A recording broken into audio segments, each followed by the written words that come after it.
Let's make some noise. Come on.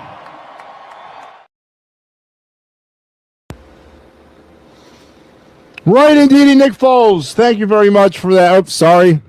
Super Bowl MVP, Nick Foles. Thank you once again for that rousing introduction. And yes, let's make some noise.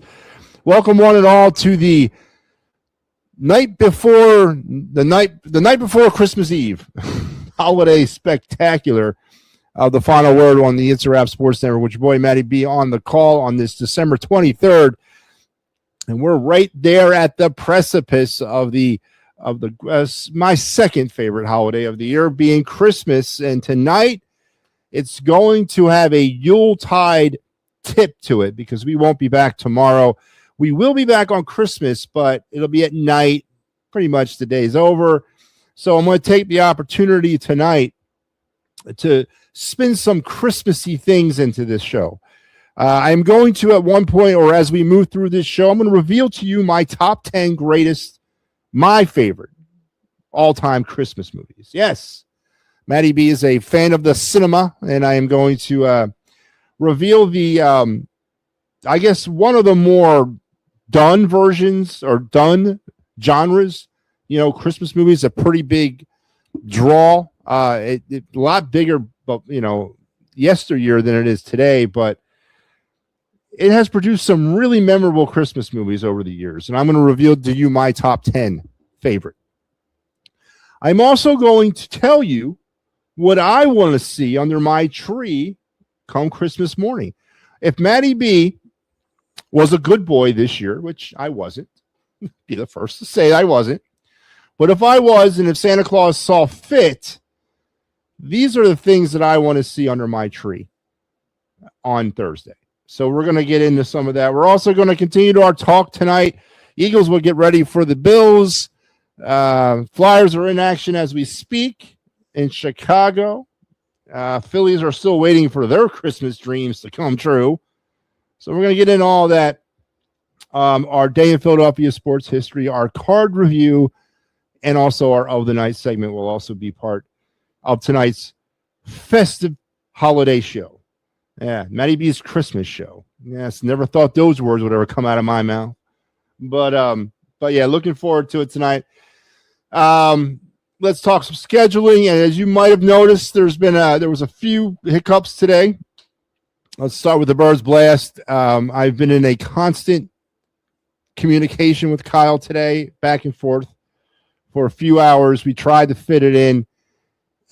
It didn't happen today, but it will happen at some point this week. All right. I'm working around his schedule right now. And, when you're dealing with guest stars and co-stars and all that, you gotta be sort of patient with them. And we are going to have a show at some point this week. At some point before the Eagles play the Bills, we're going to have a Birds Blast. I promise you that will happen. That is not what the issue is. It's not that we're not having one. It's when we're going to be able to get it in. So we're going to hope to get it in tomorrow. Tomorrow might be there might be a one live show tomorrow, and it might be the Birds Blast. So we're going to hope to get it in tomorrow.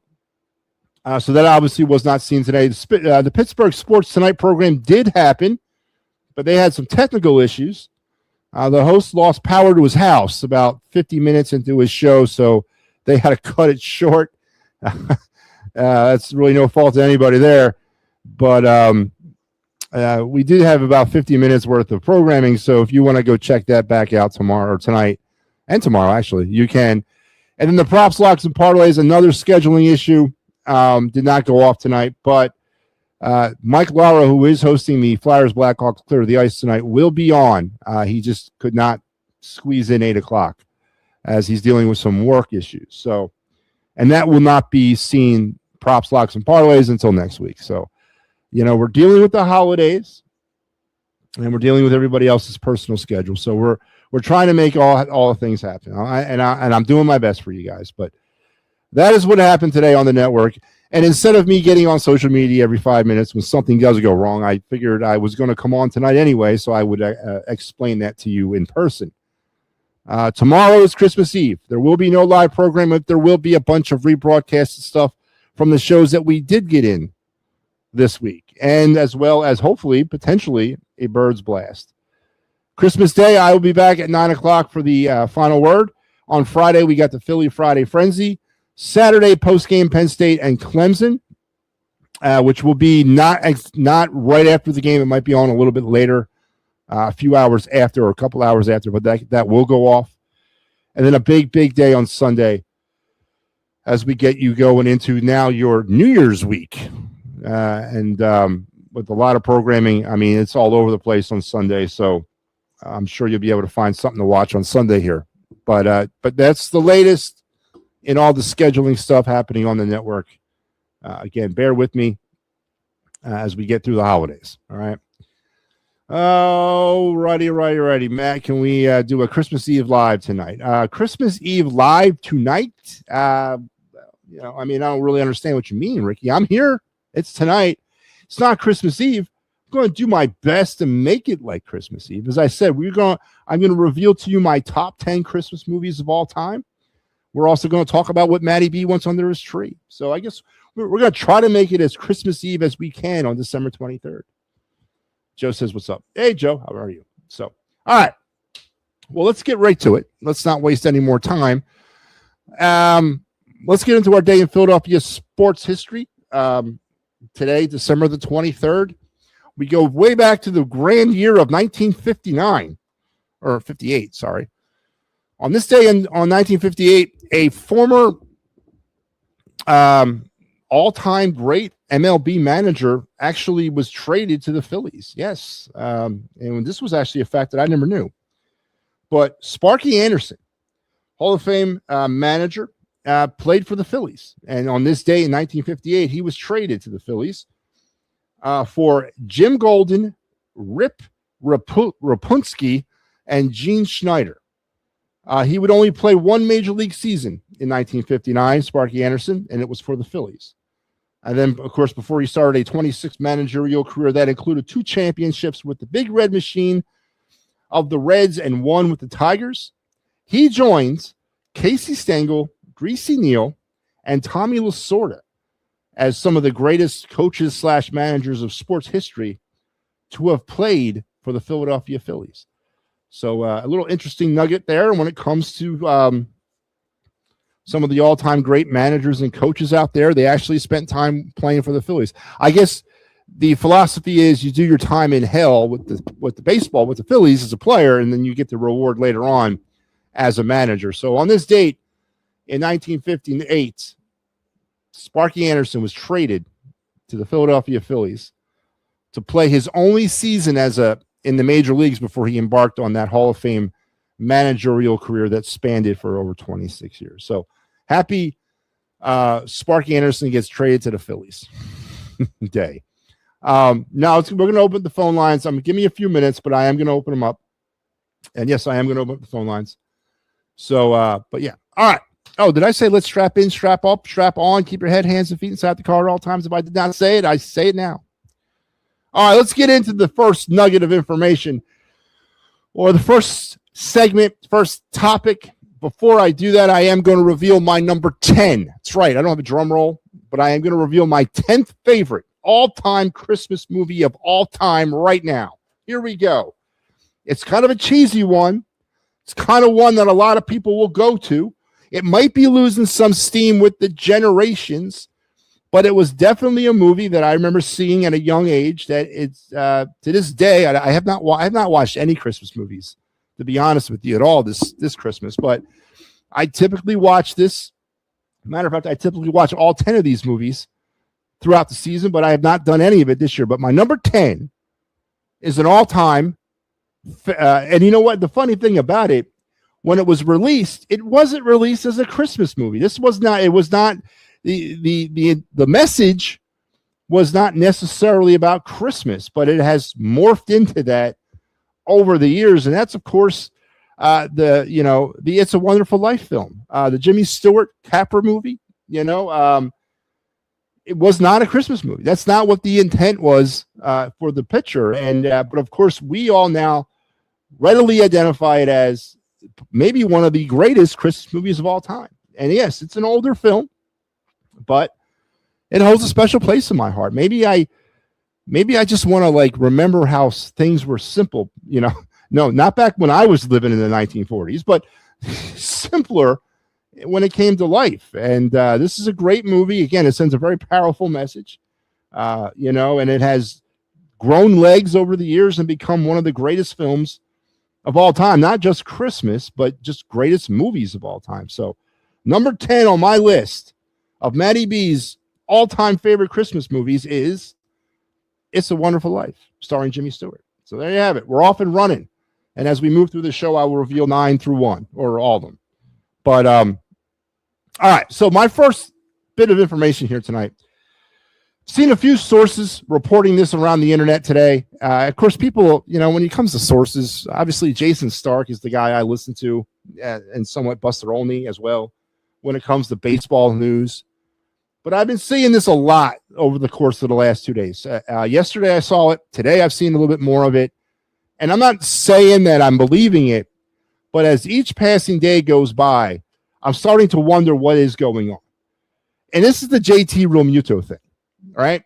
There is really, honestly, and I know homers are out there are going to try to wish this away and say, no, you're off your nut here. This is the process of negotiation.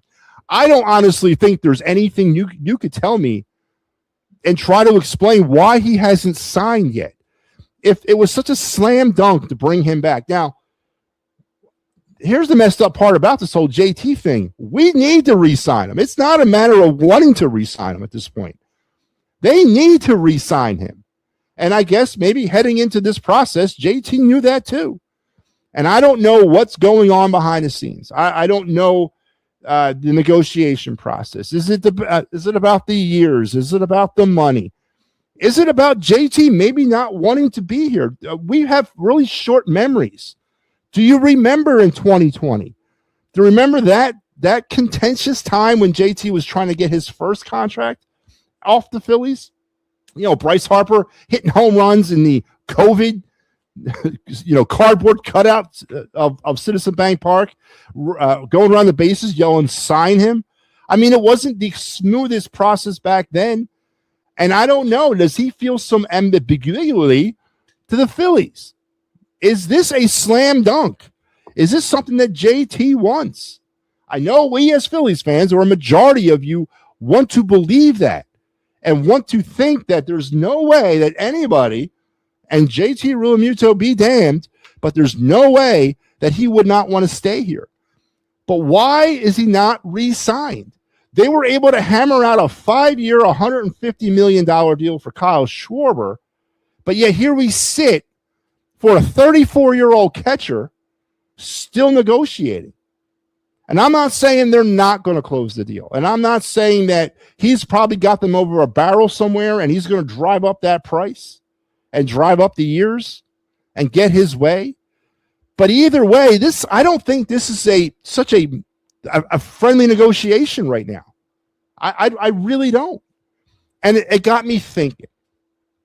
Here's what it got me thinking. If they don't re-sign JT Realmuto, if he decides, you know what, I'm going to take 3 years and X amount of money from somebody else, and I'm done with the bullshit in Philadelphia. I'm out of here. I'm going somewhere else.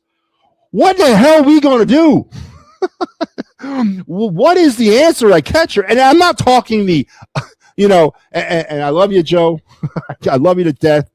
But the Audley Rushman and me with Hunter Goodman, with the fantasy of trying to get one of these young hot catchers, with the reality of what are we going to do? Because we're not getting any of those catchers. Colorado's going to 10 players to get Goodman. Rushman, another, a huge prospect kind of deal. That's not happening. The reality is we're screwed, man, if we don't re-sign JT. Because if you've looked if you've glanced at the free agent market when it comes to catchers, and just real quick, I'm going to give you a couple of the names. The list is not that long. And JT is the highlight of the list. But after him, it kind of falls off a cliff, man. You got Mitch Garver. You got Christian Vasquez, Victor Carantini, Jonah Helm, Tom Murphy, Ellis Diaz, Gary Sanchez, MJ Melendez, Reese McGuire, and Austin Barnes. That's it. That is the UFA contracts for catchers right now. That is who's available on the open market. Oh, my God. Obviously, Mitch Garver might be your pivot point, but he still comes at a cost of about $12 million a year. So I got to thinking even more. I'm like, okay, so we're not going to be able to legitimately trade for a hot catcher. I don't know if you sign one of these deadbeats. We certainly cannot go into 2025 with Garrett Stubbs and Rafael Marchand as our catcher duo. There's no way they can do that. So what exactly is happening in our farm system? I mean, I've made light of it. And you guys all know where I stand on the Logan O'Hoppe thing. I hated the trade then. I still hate it today. You look back at, but we got over that, right? Logan O'Hoppe's not ripping the cover off the ball in Anaheim yet, right? But he's a young catcher on the upside of his career. He's somebody you can get behind for multiple years at manageable salary because he'd be under team control, or he is currently under team control. You sent him out of here for Brandon Marsh, which even on the day that trade happened, I was not for it. I'm absolutely not for it. O'Hoppe, I believe at the time, was the number one ranked prospect in our system, and we got Brandon Marsh. Yes, Brandon Marsh. That is what we got in return for Logan O'Hoppe. So that took one piece off the board. But we had another kid lurking down there, Eduardo Taiz. Remember that name? You should, because he was the next greatest thing. Instructional ball, FCL, bottom of the line, minor leaguer, was working his way up through the system. Wasn't going to be ready anytime soon.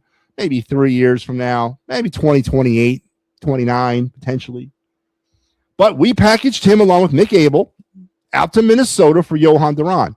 The more and more I'm thinking about that trade, the more and more I'm not liking it. Mick Abel is going to be a good pitcher in this league. He is. And right now, we need a damn starter. And obviously, if we had Mick Abel to lean back on, I feel a little bit better heading into this season. Granted, we got Johan Duran, but his return was really hot in the beginning, cooled off considerably towards the end.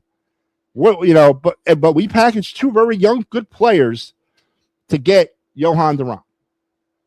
So, no use crying over the spilled milk about Eduardo Taiz and Logan O'Hoppe, right? So let's take a look at what we do have in the minor leagues right now. Is it as bleak as MattyB is saying it? Well, let's take a look real quick. I'm going to start at the bottom. Currently with the FCL Phillies, you got Arleo Farabus, who had a really good season once the path was cleared and they traded Taiz, right? But he's about 5 years away because that was his first year of instructional ball.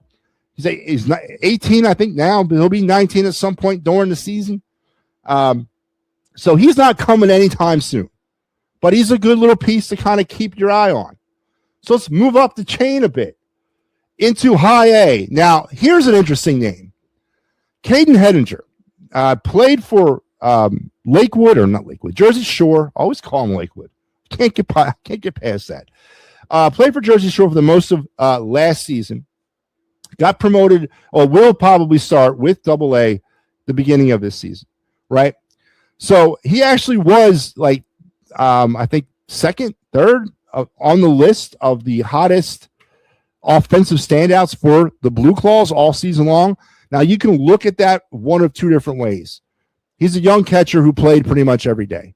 He played a lot of baseball this year, a lot more than his counterparts did because they were trying to move people in and out of positions. But when it comes to catchers and it comes to that skilled position of a very limited group, he got a lot of looks and got a lot of at-bats. But was very good offensively. And as I said, he'll make the move probably to AA here to start the season. But you're looking at least 2 years from him if he's the real deal. And that's even if he can work his way through AA. Let's give him 1 year in AA and 1 year at AAA. At the very least, you'll be seeing him sometime in the back end of the 2027 season. So we're not ready yet. Let's continue up the list to AA and Caleb Ricketts. Now, Caleb, I've had my eye on him a little bit. over the last. He was a quick riser through the minor leagues. Got bogged down in Double-A. Ended up doing 2 years with the Fighting Phils. This was his second year. Should start in Triple-A this year. Peyton Henry, who's the tweener catcher we had, signed with the Yankees, so he's gone. It leaves the door open for Ricketts to get the promotion coming out of camp to start in Triple-A. He is probably your closest MLB-ready catcher, but does not move the needle for me at all. I don't think he's MLB-ready. I really don't. And that's it. There's the three. There's our three catching prospects that we currently have within the organization. So as I ponder this, and my first MattyB Christmas present that I want under my tree on Thursday, I want a catcher. I want a catcher. I want an MLB ready catcher. And yes, listen, I really don't care if JT's here or not. If we had somebody better, JT can go. I'm not in love with JT Realmuto. I'm not. Never have been. I think it's a lot of overhype with him, right? Is he good defensively? 100%. Does he control that staff? Does he control that defense out there? 100%. But his offensive skill set is falling off a cliff. He's no longer a viable option at 5 or 6 in your lineup. He's a 7 guy right now, and we need him to be a 5 or 6 in this lineup. But again, I don't know what the other option is. The Phillies are up against the wall when it comes to JT Realmuto, and why hasn't he re-signed? Is it as happy and as fantasy land as a lot of Phillies want people to? A lot of Phillies fans want people to think. I think there's some contentiousness right now in that negotiating process. Again, I go back to 2020 when there was a lot of contentiousness in trying to renegotiate his deal back then. I think some of that's carried over, and I don't know because for the life of me, why hasn't he re-signed? Now, the fact that he hasn't re-signed with us or signed with anybody, that's a good thing because there's obviously some sort of communication going back. But the reports that I saw today, again, I'm not going to sit here and tell you it was a reputable source, and I'm not going to put it out there because I don't think it is reputable, is that there seems to be little interest from JT of re-signing here. That concerns me. It concerns me because we do not have a Major League Baseball ready catcher.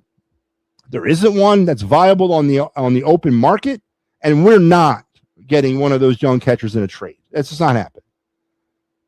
Has Dave Dombrowski painted this organization into a corner at the catcher position? I've been saying it forever. I said it the minute they traded Tait. I was like, what are you doing? You've just gotten rid of all of our viable catching options in the system. And you've painted us into a corner with JT Realmuto. And it hasn't really been talked about much because everyone just assumed he was coming back. And again, I'm not saying he doesn't, but it's a little puzzling that he hasn't re-signed yet. So there's my JT Realmuto rant, and my first Christmas present is I want a catcher. I want a catcher with Major League experience. Viable. Phone lines are open. So chime in if you want. But I want a catcher. And I don't know what's going on with JT. And I don't know if it's as happy-go-lucky as everybody else wants to talk about. So JT Realmuto and the drama. Somebody explain it to me. Somebody tell me why he hasn't re-signed. And somebody tell me what the option is if he doesn't.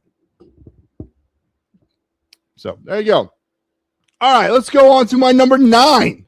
That's it. My number 9 Christmas movie of all time. It's not really one movie. It's a variant of the same movie.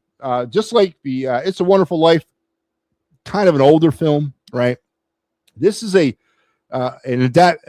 story, a book that was made into a movie, and it's been done year after year after year, decade after decade after decade. A new spin on it comes out every like 5 or 10 years, but it's an awesome story, and that's of course The Christmas Carol. It's a classic story, and obviously definitely set at Christmas time. Any version really will do for me. I don't really have a preferred version of the movie, but it's just a great story and definitely a holiday must watch. So it comes in number 9, A Christmas Carol, any variant or any rendition of it. But all right, so let's move on. Oh, we got a caller. Let's bring in Joe Hale. Joe, how you doing tonight? I'm great. I want your thoughts about Bryce Harper playing for Team USA. Yes, that's a good point. He did. He was named to Team USA today. What is your thoughts on that? I don't know. Where's he going to bat? I don't know. What's he going to play? First base? Come off the bench? I don't know, Joe. I mean, it's the same thoughts I really have on when it comes to Kyle. I think it's a situation where it's sort of a transitional time right now for the WBC. In 2029, when they do it again, I don't think he's going to be part of it. No. This could be a nod to his service and nod to his legacy as a superstar. I personally, I wouldn't want him. I think he's a liability out there. I know honestly. For his leadership. His what? His leadership. Because last WBC, they lost to Japan and Tani. They didn't have any leadership on the team. They lost on the last at bat with the tying run on second base. Trout struck out. All right. I mean, I get what you're saying, but I don't think it was leadership that cost them that game. That was a great game. That was a great WBC. Yeah, Trey Turner had like 11 home runs. Yeah. I mean, that was an awesome tournament. Because then he got booed, remember? And that's returning around. How about Logan O'Hoppe coming back here? Would you take him back here? Joe, I would, but give me the trade. What would the Angels want? Pitching prospects. They got a lot of them already, our former pitching prospects. Dombrowski's done a lot of business with the Angels. Yeah, why not? I mean. So, Ricky Bowe put out an all-your-nice list for Dombrowski. No, he actually graded him pretty good. Did he really? Besides the Castellanos move, he actually graded him pretty good. And Jack Fritz, something's about to happen. Yes, your boy Jack Fritz. Whenever he puts something like Phillies with quotation marks, something's big's going to happen. Well, okay, great. But what is that? And listen, as far as Dombrowski goes, right? Yes. It's hard to sit here and to completely bash him up to this point. Well, it's not hard because right now this offseason is just not looking like it's heading in the right direction. Now, where it ends up, we don't know, but it just doesn't look good right now. But when I look at the catching situation, he's painted himself into a corner with Real Muto. He's got no choice to give him what he wants because we don't have any other options. We don't. And JT knows that going into this thing. And I don't know why other Phillies fans thought there was going to be this kumbaya moment between JT Realmuto and the Phillies management about him returning. I think it's going to happen, but I can see it after Christmas break. Because he stopped talking to all the teams, apparently. Well, I don't know who he's talking to or what to. I'm not saying he's not talking to the Phillies, and I'm also not saying that the Phillies don't get it done, but it's just a little suspicious that we can hammer out the big deal with Schwarber, but we can't hammer out a deal with JT. Buster only reported his top two teams are the Phillies and the Red Sox. Just let that sink in. That's interesting, and that's very interesting. I don't know what I would do if I was him. They got to also look at it from his standpoint. He's at the end. This is it. This is his last contract he's going to sign. So he wants to go somewhere where he thinks he can win a World Series. I would assume that's what he's thinking. And does he think that the Phillies are headed in the right direction? And that could also have something to do with it too. And maybe the whole thing with Castellanos and now Matt Strahm getting thrown out of here for speaking up against management. Maybe there's more going on inside that locker room than we're privy to. Maybe it's not all sunshine and roses inside that clubhouse, Joe. Joe. Joe Hale. All right, Joe. Joe on the outside, man. And what happened there? He was fiddling with something, and then it all turned off. All right, but yeah. So listen, I'm not. Again, I want to preface all this by saying I don't know if he. I'm not saying he won't be back. I am just saying it's to me is a little suspicious that he has not already re-signed. And what is the options? Like, what are we doing after that if he doesn't re-sign? I'm okay with Marchand. 100% okay with keeping Marchand on as a backup. I sure as hell ain't okay with Garrett Stubbs as the other one. The other prospects, and by the way, all three of those catchers are currently on the top 30 list of Phillies prospects, which is not hard to be on in December because we're coming out of a season. But what is the option? It can't be Garrett Stubbs and Rafael Marchand. They can't. The Phillies can't legitimately go into spring training with them as the battery mates. They just can't do that. I won't allow it. There's no way.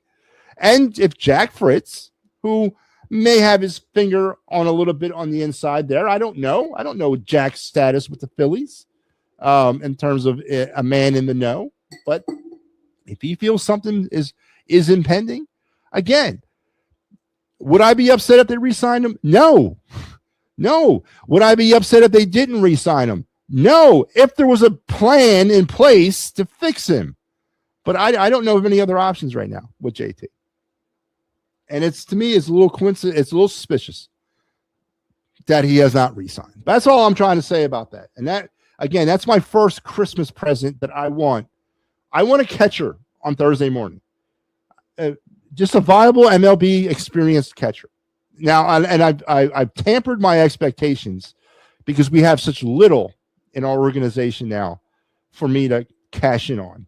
I just want a viable MLB catcher. If it's JT, great. If it's Garver, great. If it's Vasquez, whatever. Just let's settle this catcher problem right now. So there you have it. All right. Moving on.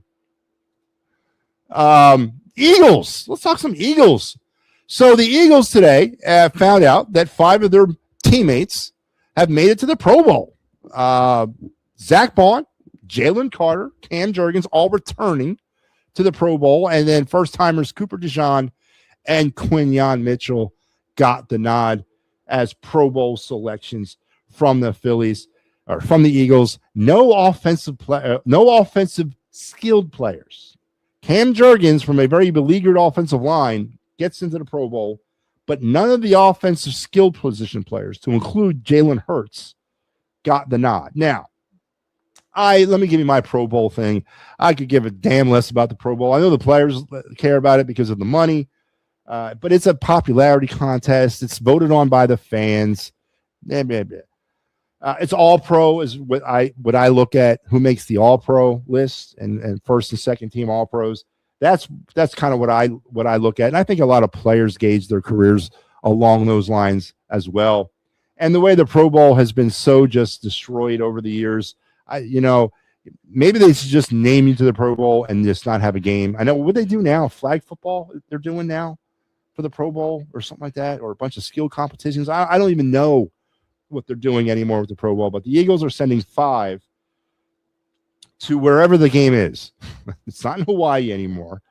And who knows, they probably won't even play because of, for a lot of Eagles fans, a Super Bowl run, which would preclude them from playing in that game. But 5 Eagles got the nod today as 2026 members of the Pro Bowl. So congratulations, NFC. Congratulations to those 5. And congratulations to Cooper DeJean and Quinyon as first-time honorees or first-time selections. So that's always a good thing. So the Eagles are getting ready for their much-anticipated, a game that I think a lot of people had circled on their calendars way back in May when the schedule first came out. Eagles-Bills late season in Buffalo. Not, thanks to Joe Hale for correcting me, but not the final home game in Buffalo, but or home regular season game, but definitely a big game. The Bills are involved in a pennant race. I just say pennant race, and a divisional race between the Patriots. So this game means a lot for Buffalo. The question still remains, or the verdict is still out. Does it mean as much to the Eagles? And should it? With all the offensive problems, and I think a lot of people are going towards the injuries as the issue. And with the second seed, yes, in reach, but yes, they don't control it. They can't get the first seed. They could fall down to 4, but no lower than that. That would still guarantee them the one home playoff game. Would resting players be a better option than going out and trying to win this football game?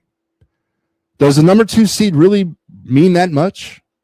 I mean, honestly, I know a lot of people are like, well, we would play the Rams, or we would play the 49ers if we were this seed, the Rams if we were that seed. Well, newsflash, if you want to make it to the Super Bowl, you're going to have to play the best of whatever the conference has to offer at some point. So who cares, really, honestly, when that is? But do the Eagles really value the number 2 seed as much as a lot of Eagle fans out there do?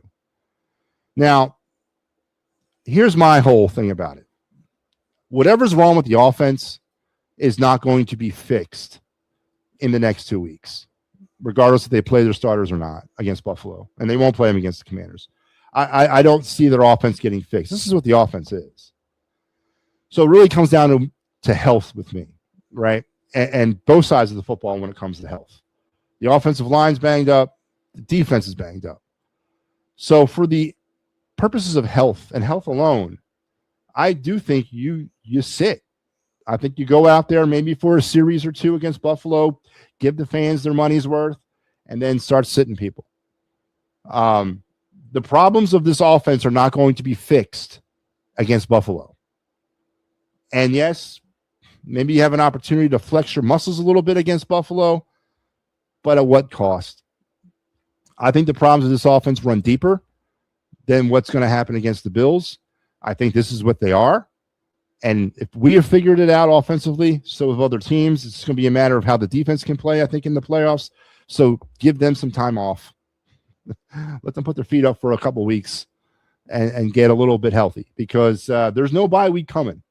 The only bye week they have to look forward to would be the one between the championship game and the Super Bowl, if they get that far.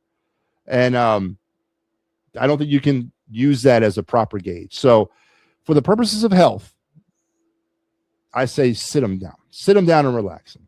And I think that would be the better thing to do. So I see Joe Hales pop back on. What'd you do, man? I had my work called me. I work for a while. So you just hung up on me? Talk to your work? Come on, Joe. Work's important. If you say so.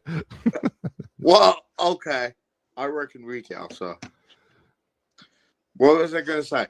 So the catching, who's out there? I went over let's go over it again. Well, you ready? Ready, Joe? I'm talking about trade candidates. I'm not talking about free. Well, see, Joe, that's the problem. Right now, I can't sit here. We could play Monday Morning GM all day long. I wish we could. Right? And we could do it all day long, every day of the week. But the problem is, we really can't gauge that market. Now, you've mentioned one in Rauschman. I've mentioned one in Goodman. Those they're available for trades. I'm sure Colorado and Baltimore would listen to a trade offer. But, I can't sit here and give you a trade. I can't give you an offer that I think is legitimate, because I'll say, let's trade freaking Garrett Stubbs and his beer case hat for Adley Rauschman. And that sounds like a good deal. No, it's not a good deal, obviously. I heard another rumor. Travis Darnold might be available from Atlanta. I think that's where he's at. Well, he's a free agent next year, so that would not be a bad move for the Phillies to pick up. Let's see. He's with I can't believe he's actually still hanging around. He is actually with he's in Los Angeles. He is backing up Logan O'Hoppe. I would take. He was drafted by the Phillies too. Yes, he was. He was. He'll be a UFA at the end of 26. So in the 27, his AAV is $6 million. He gets paid $6 million this year. That's not bad. I want that money. Don't we all? Yeah. You talked about the Eagles. Who do you want in the playoffs? Because they're not going to get to 2. Well, so what? Right now, it would be. I think if it ended now, it's the Rams, right? Because the Rams, by the 49ers winning last night, it's now the Rams, right? Yes. I'm okay with the Rams at home. There's a couple things about the Rams, and we forget this too. Last year in the playoffs, they came within that fumble and that Jalen Carter sack. The Rams were going in for the winning score in the snow. They were getting ready to win that game. And the snow. Factor in the weather also. Yeah, but again, I'm talking about last year's game in the snow, in the playoffs. The Eckler fumble late and the Jalen Carter sack really late saved the day for the Eagles. Did not overpower the Rams in that playoff game. They came up when they needed to come up, and they got a big stop. Then earlier this year, the Rams blew the brakes off the Eagles in the first half. Was it 26-7 heading into halftime? Yeah. And then the Eagles came back on what, 2 block punts or a block punt, a block field goal? Yes. And ended up winning that game. So there's a lot of fluky things going on between Eagles and Rams. They're playing each other pretty evenly. And the Eagles have beaten the Rams the last 4 times. At some point, that ends. I don't think it's going to be the Rams replay. Let me see. Is it the Rams currently in? It's what I thought I saw. But Seattle owns San Fran owns the tiebreaker over Seattle. If San Fran wins out, it would be Seattle that we would play. Well, let's see again. Let's look at the current picture. Like if the season were to end today. If it ended today, it would be the Rams. But someone posted who is it? Someone posted it could be the 49ers. Well, right now the Rams, 49ers, both are 11-4, and the Seahawks are 12-3. So they're all one game behind the Seahawks in the same division, and it's going to come down to probably the final game of the year. I think Seattle plays. Seattle plays San Fran. So, we're going to have to sit back and wait and see. But as far as those 3 teams, Seattle, the Rams, and San Francisco, who would I want to see? I don't know. I would imagine it would be Seattle because of Darnold. I don't trust him in the playoffs. I don't trust him as a quarterback. He could probably get rattled. He might feel the heat here.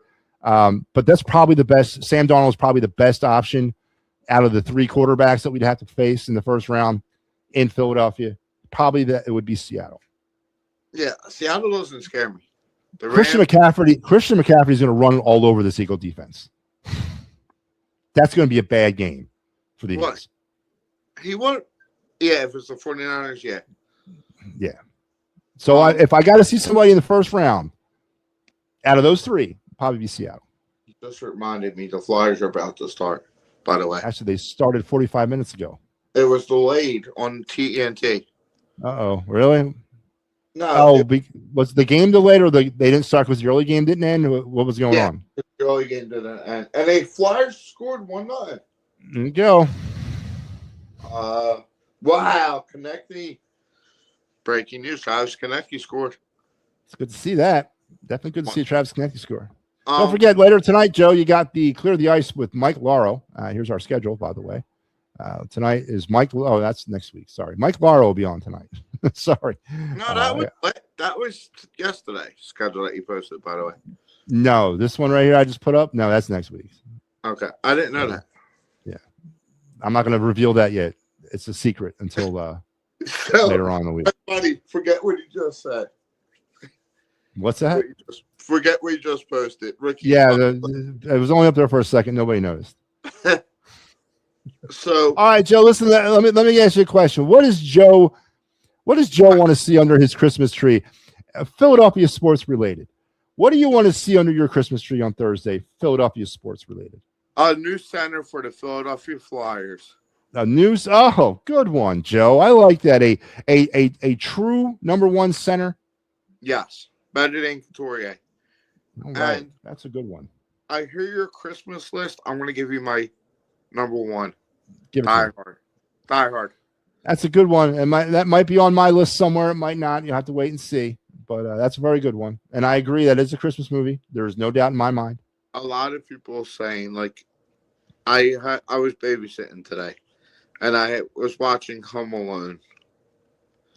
The Macaulay Culkin still does it. First one's good. First one was very good. It's still good. It's stood the test of time. It might be on my list as well. I don't know. Okay. Or the. All right, Joe. We'll talk. If I don't talk, well, I won't talk to you. Well, I might talk to you tomorrow. We might be having a bird's blast tomorrow, but I'll talk to you on Christmas. But Merry Christmas to you and yours, Joe.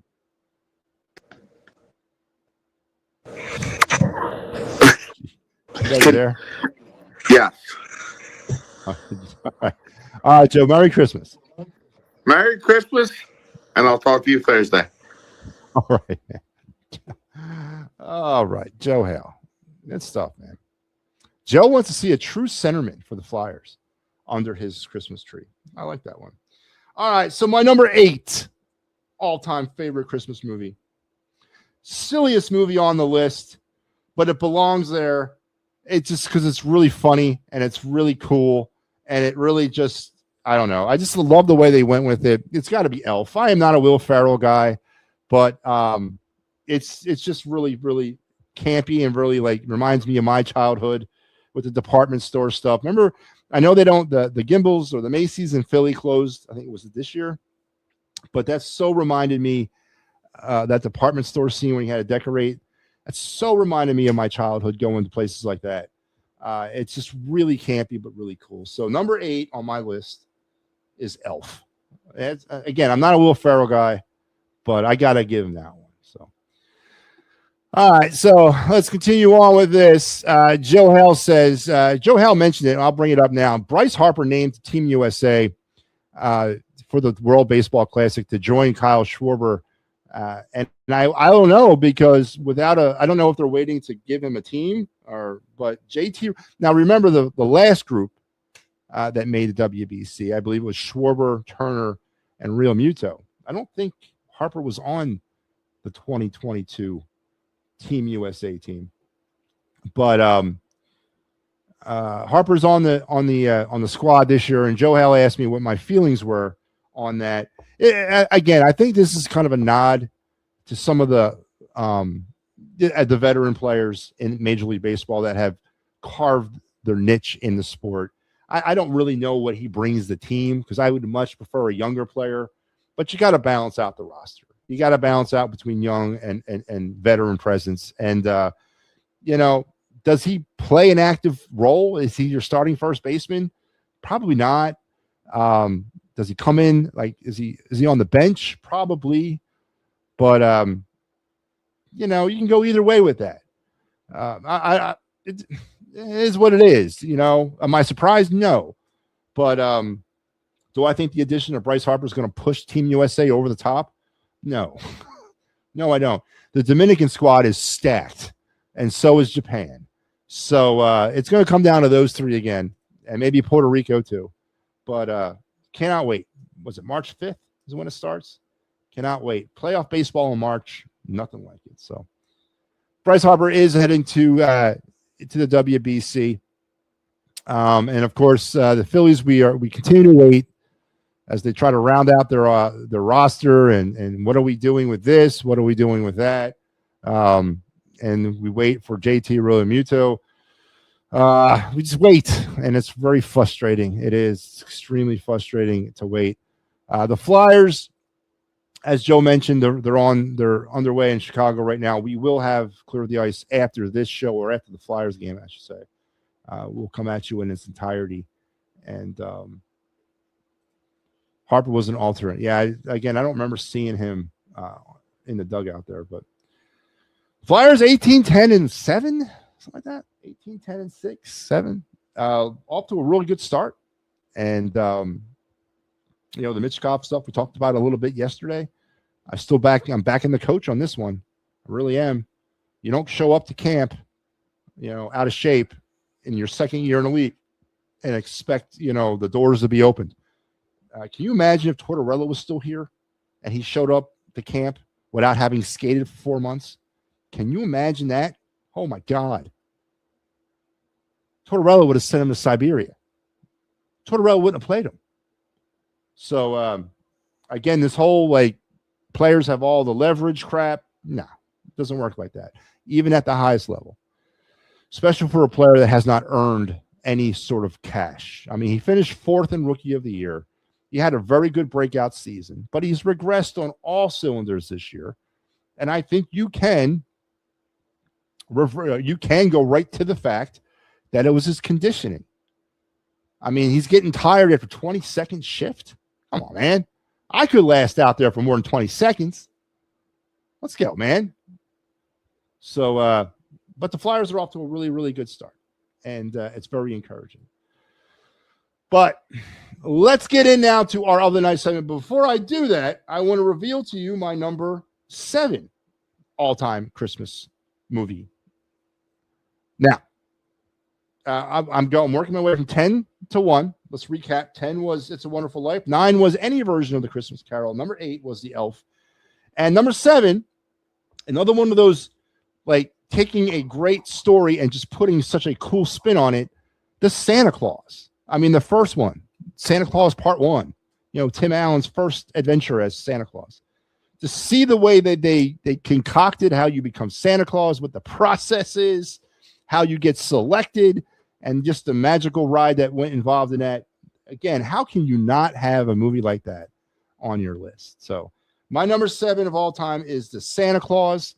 I'll go into number 6. We'll do the of the night, and then we'll come back and finish up this list. My number 6 is sort of a play off of my number 9. My number 9 was the Christmas Carol any version, but my number 6 is a standalone version of the same story, but differently done, and that's Scrooge with Bill Murray. Talk about a funny-ass movie. Anything Bill Murray does is funny.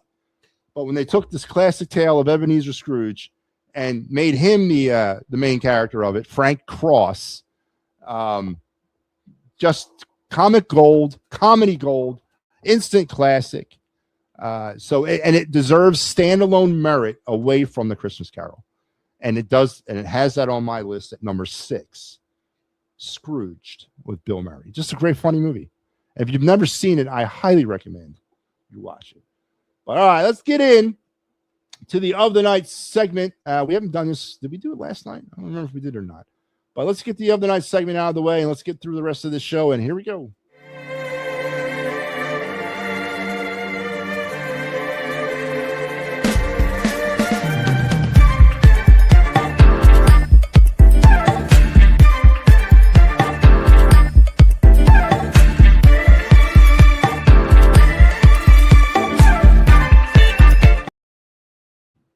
All right, let's jump right into this. The other night segment brought to you by the fine folks over at the Gridiron Weekly. Join the guys weekly as they break down all the happenings in the NFL and the NCAA. That's also followed up by this program every Mondays and Tuesdays at 7 p.m. Pittsburgh Sports Tonight. They went off tonight, but due to a power outage, the show got canceled early.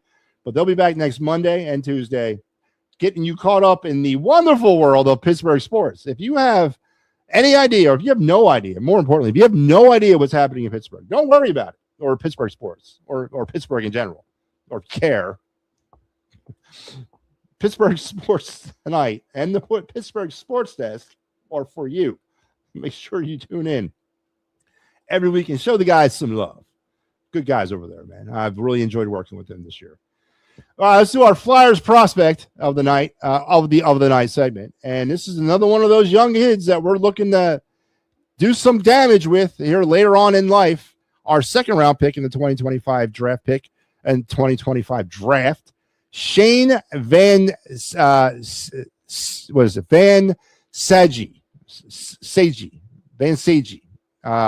the right wing from Michigan State, 6'2", 216 pounds. That's what I'm talking about.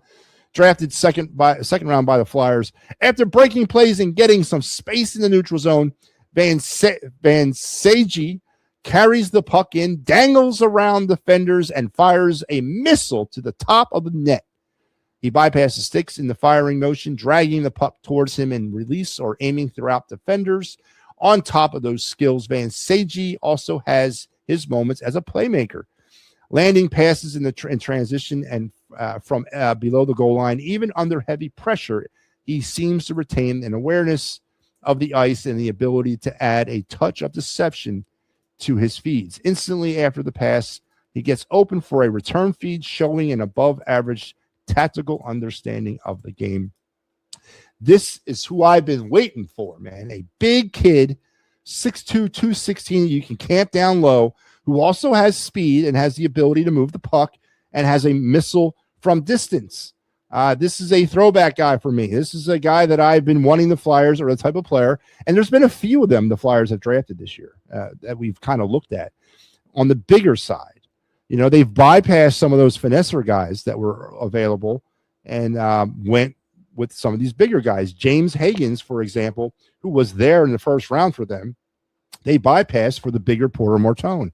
So the Flyers seem to be edging their way to a bigger type of team in the future. And he is, and Van Sage is definitely one of those players. I can definitely envision him camped out down low, using that stick, a la like maybe a kind of John LeClaire-ish type player. I'm not going to quite give him all that right now, but he brings that skill set, the ability to crash down low, and also the ability to shoot from distance, and the ability, when called upon, to make plays. So definitely a player to keep an eye on. Definitely fits the mold for me going forward. And there you have it. Tonight's Flyer prospect, Shane Van Sage, currently playing for Michigan State in the NCAA. So there you have it. And that was brought to you by good folks over at the Happy Valley Huddle. We'll have our final Happy Valley Huddle this weekend. Penn State against Clemson in the Pinstripe Bowl. Mike Lara will have you for that, and he'll take you through the final Penn State game of 2025. It will be on somewhat a couple hours or so after the end of the game. Mike's got a thing he might have to take care of, so we're going to push the game. We're going to push the post game. So don't get upset if you don't see it directly after the clock goes zero. It might be on a little bit after. I think we're looking at maybe 5 o'clock instead of 3. So make sure you're checking out the Happy Valley Huddle. All right, let's get on to let's go back to my list with number 5 of my all-time Christmas movies. And Joe Hale mentioned it already, and I'm going to bring it up. It is Home Alone, all right? I'm just a big fan of it. I remember when it came out. I think I was in my early 20s at the time. And for some odd reason, I thought it was believable. I remember watching it thinking, you know what? I can see something like this happening. Of course, that's not necessarily true, but it was done really well. And it was very funny and very, very cool. Now, it lost a lot after part 2 came out. And then the same things kept happening over and over and over again. It just became kind of stupid. But it's a very original concept and a very original idea. And just comic gold. Joe Pesci, obviously, involved in that project as well. So number 5 is Home Alone with Macaulay Culkin. Now, number 4 is a movie we've all seen. We've all seen it 1,000 times. And we typically see it 1,000 times on one day of the year and one day of the year only. And that's on Christmas Eve. I don't know. Does it still have the standalone on TBS on a loop starting at like 4 o'clock in the afternoon on Christmas Eve and running through Christmas Day? I don't know if it still has that, but I know it was there for years doing that. I originally saw it on HBO when it first came out, later on in the 80s. But how can you have a top 10 Christmas movie list and not have Christmas Story on it? It's been done to death. It's been seen 1 billion times by 1 billion people. We all could probably sit there and quote the movie from start to finish together. There's a reason for that, because it's a brilliant movie. It's hilarious. Now, I remember watching it with my dad, and my dad was a child of that time frame. I think it's set right after World War II, like 1948, 47. And my dad was about the younger brother's age, about 7, 8 years old then. And he says he could relate to a lot of the visuals of the film and a lot of the themes of the film. And of course, the over voice of Ralph as an adult and the old man. I mean, it's a classic. It's been satirized, overly satirized to the point where people now hate it. But if you go back to its roots, and if you remember the first time you seen it, it's just amazing. It's an amazing movie, and it earns the 4th place on my all-time Christmas movie list. Number 4 is a movie that I typically would never have seen if I hadn't been a dad and growing up or raising my daughters with this film. But The Polar Express. You know, if you're a father, you know what I mean. All right, it's just a must every Christmas to sit down with your kids and watch, because again, it's just really, you know, it tugs at those Christmas innocent heartstrings. It's supposed to be like this, and the visuals, the animation's great. I'm not a big Tom Hanks guy, but just the whole idea, of course, based off the book, just a great movie. And for those of us who have raised children, both boys and girls, you know what I speak of. So The Polar Express, number 3, which then only leaves 2 movies left to be talked about on my all-time Christmas movie list, and we'll get to those momentarily. So down to 2. Star says WBC is coming fast. Yes, March 5th. And again, I know there's people out there that don't like the WBC. They think it's I don't know what the damn basis of not liking it is. How can you not? Oh yeah, I know what the basis is. Somehow it diverts or deviates from their spring routine and pushes them backwards and doesn't get them ready. That's a bunch of crap. All right. If anything, it should accelerate your spring routine, because you literally go from, you know, workouts to some spring training games, about a handful, and then boom, a playoff atmosphere for about 2 weeks, right? And then back to spring. So I don't see how that hurts you. I would see that it would help you, and it just kicks off the baseball season the right way. And this year, 2026, with so much uncertainty ahead of us when it comes to the MLB, with the CBA, and with all the cool stuff happening in this town this coming baseball season, this is the perfect way to start the 2026 season. And I can't wait. Big fan of it, and I will definitely be watching, and we'll be breaking down. We're not going to be doing Fighting's finals to break down WBC. Oh, maybe we will. I don't know. Well, I'll see what the guys come out on that, but we'll see where we go with this thing moving forward. Maybe we do a Fighting's final breaking down Team USA's games. I don't know. That's an idea that I might want to run down, but we'll see where we stand. But I definitely cannot wait for the WBC. Just like I can't wait for Fridays with the Philly Friday Frenzy starring our boy Big Al. Every Friday, Al's going to wrap up your Philadelphia Sports Week the only way he knows how, with whatever glasses he's wearing. Let it be green, blue, red, orange, black. Whatever glasses Al's got on that night, he's going to wrap up your sports week that way.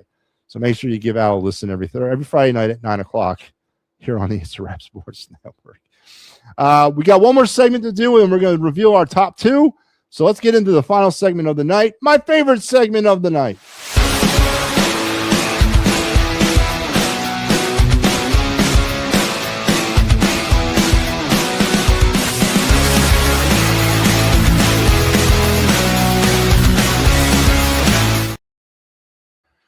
Yes, indeed, it is the baseball card, MattyB's baseball card review segment, brought to you by the great folks here at the It's a Wrap Sports Network.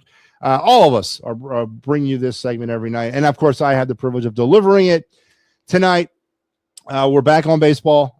We did one, was it 2 nights ago? We did our last night, Lou Gehrig. Tonight, we're staying in baseball, and with the JT Realmuto theme that or the soapbox I've been on about him all night, I think it's appropriate that we do a JT Realmuto card. Because he's got a lot of them out there, and some of them are worth pretty good money. This is not one of them, but this is one of his special insert cards from 2019 Topps. In 2019 Topps, they did a like a leader's card. You know, in this case, in JT, this is JT's pop card. He led the league in pop time in 2019, and they did an insert for it. And then in the entire 2019 Topps set, there's various cards of various players with leading in specific stat categories. And this is the JT Realmuto pop card from 2019. Very cool idea and concept. Topps never really got into the weeds when it came to sort of producing cards about stats. They've always, All-Star cards, yes, every year. Leaders cards, yes, every year. But never quite breaking it down by like statistical categories. And this was one of their first years that they went into it. Most of these cards are pretty much designed the same way, same layout, just maybe a different category, obviously, and a different player. And this is the JT card. Pretty cool concept, man. I love the idea, and I love the way the card was lined up. I love the design. This is the black and white variant. There's a few different variations of this card in that set, but this is the base set or the base card of the insert, card number SS-18, and it shows off JT Realmuto and honors his pop time from the 2018 season. About $3. As I said, this was not one of those cards that are worth any money from him, but cards worth about $3 on a couple different markets. And it's a cool card to have in your collection. And of course I have it. So, and it's funny, on the back of the card, it lists the top four, or I should say the top four, or top three, actually. It's JT1, Yan Gomes 2, and then 3 players are tied for third in pop time in 2018. And you know, one of those players that was tied for third, Jorge Alfaro. You know, that's interesting to me because, of course, Alfaro was traded to the Marlins for JT. Wasn't he? Wasn't he part of the Sixto Sanchez trade that brought JT here? And, of course, JT came here in 2019. So this is not only his last year as a Marlin, but a really cool insert card. So there you have it. The 2019 JT Realmuto pop card honoring his number one pop speed in all of baseball from the 2018 season. And there you go. There's the card. And again, there's the back. Jorge Alfaro's name is right there as the third. So MattyB's card review. Pretty cool design card. I love the idea of getting in the weeds with stats. And about $3 on every open market. So, all right. Let's bring on one last caller. Ricky Deal's been waiting, so let's bring Ricky on. Hey, Ricky, how you doing? Every day went and knocked on Gene's door and I said, listen to this. And go Flyers. Are you watching the game, Ricky? Mm-hmm. Awesome. Don't forget, later tonight, Through the Ice with Mike Lauro, immediately following the Flyers game. All right, Ricky. All right, Ricky, listen, I'm a little pressed for time, so I got to cut you off soon, but I do want to ask you a question. If you had to get one present under your tree on Thursday, you only had one present between the two of these presents, which one would you want? A Super Bowl championship for the Eagles or an NBA championship for the Sixers? Which one would you want? So we went without the makeup and thankfully sold millions and millions. NBA. Really? NBA.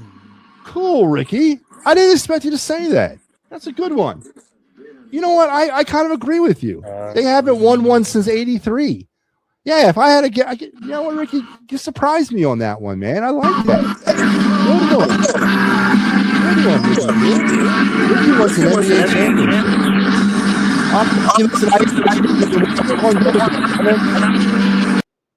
All right, Ricky Deal. That's a good one, man. I thought he was going to say Super Bowl. And he comes right out the top ropes with NBA. I wonder if a lot of people feel that way. If you had only one, if I was going to offer you either an NBA championship or a Super Bowl trophy under your tree on Thursday, which one would you want? And Ricky says NBA. All right, Ricky Deal, my man. That's why Ricky's part of this show. Always comes up with the thought-provoking stuff. All right, let's finish this Christmas list off. Number two not only finishes number 2 on my all-time Christmas movie list, but it also finishes like number 5 on the funniest movie ever made list that I have. I've done MattyB's, funniest movies of all time list, and it's finished 5 on this list. So not only is it a Christmas movie, top 2, but it's an all-time funny movie, top 5 for me. I've never laughed harder in my life the first time I saw this movie, and each time since, and I've watched it a million times. Nothing outdoes this movie. We talked about how we could sit here and talk Christmas Story and quote the whole movie from front to end. Well, I can do this with this movie. It is my 5th funniest movie of all time and my number 2 all-time Christmas movie. And that's National Lampoon's Christmas Vacation. That is, I don't even know where to start with this movie in terms of the genius. I was a big fan of the original National Lampoon's Vacation. European Vacation was terrible. And then every vacation after Christmas Vacation was terrible. But Christmas Vacation is a Mount Rushmore of funny movies. And it's a Mount Rushmore of Christmas movies. It doesn't get any better than that. Not a Chevy Chase guy, but I am a Clark Griswold guy. And I'm a Cousin Eddie guy. This thing is so damn funny and so quotable. And it definitely stands the test of time. And 2 huge thumbs up for National Lampoon's Christmas Vacation, my number 2 all-time Christmas movie. And that leads me, of course, to number 1. And yes, Joe Hale said it earlier. Hands down for me, my number 1 all-time favorite Christmas movie, it's Die Hard, man. Yeah, it's Die Hard. And yes, Die Hard is a Christmas movie, and Die Hard is the best Christmas movie ever made because it blends the holidays into a bloodbath, and it does it seamlessly. Again, quotable movie. It gave birth to the world to John McClane. It gave birth to the world of Hans Gruber. And it's just, it's hard for me. I can't critique it. There's nothing negative to say about this movie. It just works on all different levels. It comes from like 7 different places and meets right there at the end. And it does it all seamlessly. And it is the greatest Christmas movie ever made. The 1988 summer blockbuster, Die Hard. Yeah, hands down. And there you have it. MattyB's top 10 greatest Christmas movies of all time. I hope you enjoyed that. I hope you enjoyed spending your night before Christmas Eve with me here on the program. We got through some great stuff. JT Real Muto was the topic of conversation. Why is it taking so long to re-sign him? And is there a chance that he doesn't sign here? And if he doesn't, what next? What do we do? The catcher cabinet is pretty bare. We talked about the Eagles and the 5 of them that made the Pro Bowl. Congratulations to Quinyon Mitchell, Cooper DeJean, and the other 3 as well. But Mitchell and DeJean, their first time making the Pro Bowl. So got into that. Talked a little bit of Flyers, but we're going to leave the bulk of the Flyers conversation for Mike Laro here following tonight's game. I will be back on Thursday night, on Christmas Day night, for the final word. Or you might see me at some point tomorrow on the Birds Blast. We're keeping all that open right now. There will be a Birds Blast at some point this week before the Eagles game. I promise you that. Just don't know when that will be. I'm trying to pin Kyle Quinn down, and it is very hard to do that. So just keep on looking out for that, and we'll get it done as soon as we can. So, but if I don't see you until Christmas Day or Christmas Day night, I do want to wish you and your family a Merry Christmas. I want to wish you guys the best day of your life. Joe Hale wants a number one centerman under his Christmas tree for the Flyers. Ricky Deal wants an NBA championship under his Christmas tree, and I want a friggin' catcher, just a catcher, a competent MLB catcher. That was our top presents for the year. So I hope Santa brings you everything that you want, and I hope all your dreams come true on this Christmas. So tomorrow on the network, we will be with you all day. There'll be programming starting at actually around 7:30 in the morning and running all the way through the middle part of the afternoon, as we'll be doing the best of the It's a Wrap Sports Network for this week, starting tomorrow. If you missed all these shows when they ran their first time, they'll be re-aired tomorrow, sort of in some sort of order right after each other. So if you missed it, it'll be re-aired tomorrow starting at 8 a.m. So make sure you're checking us out throughout the day. If you're dropping comments on those shows, we're not being rude. We're just not live. I just want you to understand that. Tomorrow, we're not live unless it's the Birds Blast. That's the only show that could be live tomorrow. Everything else is not going to be live. But again, I wish you guys a Merry Christmas. Have a great Christmas Eve day. To me, I think Christmas Eve is better than Christmas Day. It's just more magical to me. I don't know. Do you guys feel that way? I know me and Patrick were talking about this the other night. He has a different thing about it. I don't know. I'm just down with Christmas Eve more than I am with Christmas Day. Christmas Day kind of seems depressing a little bit. It's all over, you know? Yeah, it's great. But I've always been a big fan of Christmas Eve. But all right, guys, listen, I'll talk to you guys on Thursday night. Merry Christmas.